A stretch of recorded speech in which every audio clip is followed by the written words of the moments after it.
इंसाफ का काम हम कर रहे हैं, ये मौला करीम का काम है। हमारे काम में दखल देना तो हक में मुदाखलत करना है। चीफ जस्टिस पाकिस्तान के रिमार्क्स। रिव्यू एक्ट और पंजाब इलेक्शन नजरसानी केस की समाअत के दौरान जस्टिस सुमरता बिंदयाल ने कहा कि हुकूमत तो दरवाज़ों पर एहतजाज कर रही थी, क्या एहतजाज का मतलब इंसाफ के मामले में रुकावट डालना था? अच्छी बात यह हुई कि हुकूमत और हुकूमती इदारों ने कानून के मुताबिक चलने का फैसला किया है।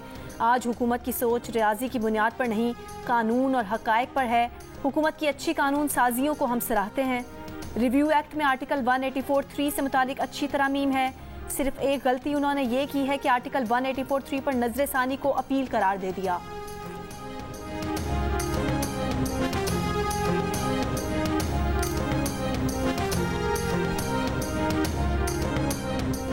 सुप्रीम कोर्ट का 14 मई इंतखाबात फैसले के खिलाफ इलेक्शन कमीशन की नजरसानी और रिव्यू एंड जजमेंट एक्ट के खिलाफ दरख्वास्तों को यकजा करने का हुक्म। 3 रुकनी बेंच मंगल से रोजाना की बुनियाद पर समाअत करेगा। चीफ जस्टिस ऑफ पाकिस्तान ने कहा है कि कोशिश करेंगे इलेक्शन कमीशन की नजरसानी दरख्वास्त पर जल्द अज जल्द फैसला करें। 9 मई के वाकयात के बाद इलेक्शन कमीशन ने 8 अक्टूबर को इंतखाबात की तारीख पर भी वाज़ेह जवाब नहीं दिया। अटॉर्नी जनरल फरीक मुकदमा सदर वफाकी हुकूमत वजारत पार्लिमानी उमूर को नोटिस जारी। अदालत ने कहा है कि Supreme Court Review of Orders and Judgments Act के खिलाफ दरख्वास्त गुजारों के मुताबिक नजरसानी के दायरा-ए-कार को बढ़ाने का एक्ट गैर कानूनी है। दायरा इख्तियार बढ़ाने के लिए आईनी तरमीम लाजमी है।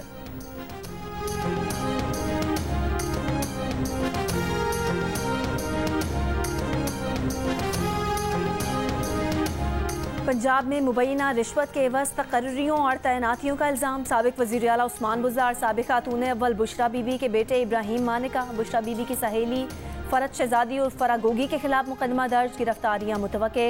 एंटी करप्शन पंजाब ने टीमें तश्कील दे दी। थाना एंटी करप्शन हेडक्वार्टर में दर्ज मुकदमे में अहम सियासी शख्सियात के साथ ब्यूरोक्रेट भी शामिल। हुक्काम का दावा है कि मुल्जिमान ने भारी रिश्वत लेकर सूबे भर में अफसरान को मनपसंद पोस्ट दी। चेयरमैन PTI के खिलाफ इस्लामाबाद में एक और मुकदमा दर्ज। FIR में फ्रॉड, नौसरबाजी और हेरा फेरी की दफात शामिल। नसीमुल हक नामी शहरी की मुद्दत में 6 जून को थाना कोसार में दर्ज होने वाले फ्रॉड के मुकदमे में बुशरा बीबी, जुल्फी बुखारी, शहजाद अकबर और फरागोगी समेत दीगर को भी मुल्जिम नामजद किया गया है। दरख्वास्त गुजार का मौक़िफ़ है कि चेयरमैन PTI और दीगर मुल्जिमान ने घड़ी की खरीदो फरोख्त में उसकी दुकान की जाली रसीद इस्तेमाल की।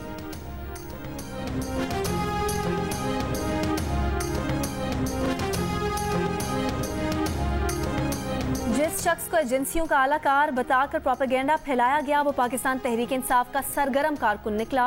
नाम इमरान महबूब है। काम इंतशार फैलाना और इल्ज़ाम एजेंसियों पर लगाना। 9 मई को चेयरमैन PTI की गिरफ्तारी के बाद शरपसंद इमरान महबूब को सोचे समझे मंसूबे के तहत इब्तदा में जिना हाउस लाहौर भेजा गया। तस्वीर बनाई गई और सोशल मीडिया पर फैलाई गई।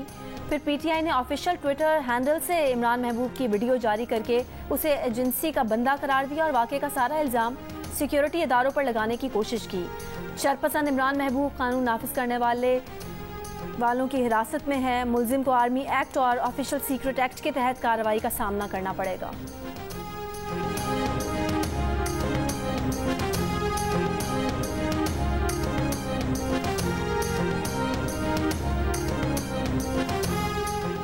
मुआशी पॉलिसीज को नतीजा खेज बनाने के लिए 10 साल लग जाएंगे। वफाकी वजीर मनसूबाबंदी एहसन इकबाल का इस्लामाबाद में एक सेमिनार से खिताब। कहा 2013 से 2018 के दरमियान पाकिस्तान ने हैरान कुन सफ़र किया था। 9000 मेगावाट बिजली के नए मंसूबे लगे। चीन ने 29 अरब रुपए की सरमायाकारी की। ये मौका है कि हम अंदरूनी सियासी इस्तेहकाम लेकर आएँ। अब भी पाकिस्तान मशरक़ वुस्ता से इश्तराक करके ज़राअत और कानकनी में इस्लाहात ला सकता है। चीन, यूरोपियन यूनियन, अमरीका और गल्फ ममालिक पाकिस्तान के बड़े स्ट्रेटेजिक शराकतदार हैं।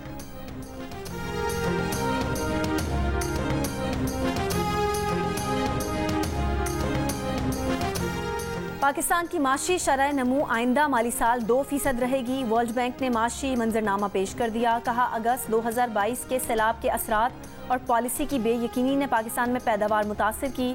दरामदी खुराक, तवानाई, खाम माल की अदायगी के लिए ज़र मुबादला की किल्लत रही। सनती पैदावार मार्च 2023 तक 25% कम रही।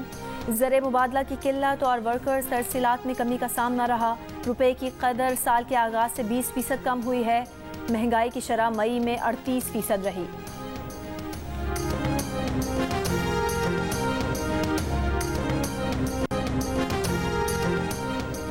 रेडियो पाकिस्तान पेशावर और जिन्ना हाउस लाहौर में डॉक्टरों, नर्सों, तलबा व तालिबात और असातिज़ा के दौरे। 9 मई के वाक़यात की मजम्मत और अफसोस का इजहार। शरपसंदों को कानून के कटहरे में लाकर सख्त सजा देने का मुतालबा। PTI कारकुनों के हाथों कौमी विरसों की तबाही के मनाजिर देखने वालों ने कहा कि 9 मई को हमेशा स्याह दिन के तौर पर याद रखा जाएगा। मुहज़्ज़म अक़वाम सियासी सरगर्मियों में कौमी असासों को नुकसान नहीं पहुंचाती। डॉक्टर्स, नर्सेस, तलबा व तालिबात और असातिज़ा के वफूद ने पाक फ़ौज के शहुदा और गाजियों को खिराज अक़ीदत भी पेश किया।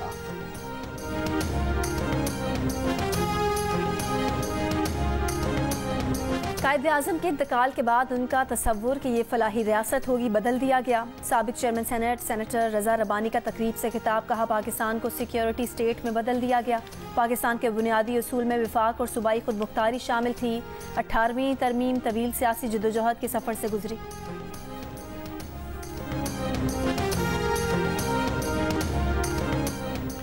और मोदी हुकूमत ने जिनसी हिरासानी के खिलाफ एहतजाज करने वालों के सामने घुटने टेक दिए। हुकूमत मुज़ाकरात के लिए तैयार हो गई। रेसलिंग फेडरेशन के चीफ के खिलाफ इल्जामात की शफाफ तहकीकात होंगी। भारत के वजीर खेल अनुराग ठाकुर ने पहलवानों को यकीन दहानी करा दी। भारत के एलीट रेसलर्स फेडरेशन चीफ के खिलाफ जिनसी हिरासानी के इल्जामात पर सरापा एहतजाज थे। चंद रोज कबल दिल्ली पुलिस ने एहतजाज करने वाले पहलवानों पर तशद्दुद और गिरफ्तारियां भी की थी।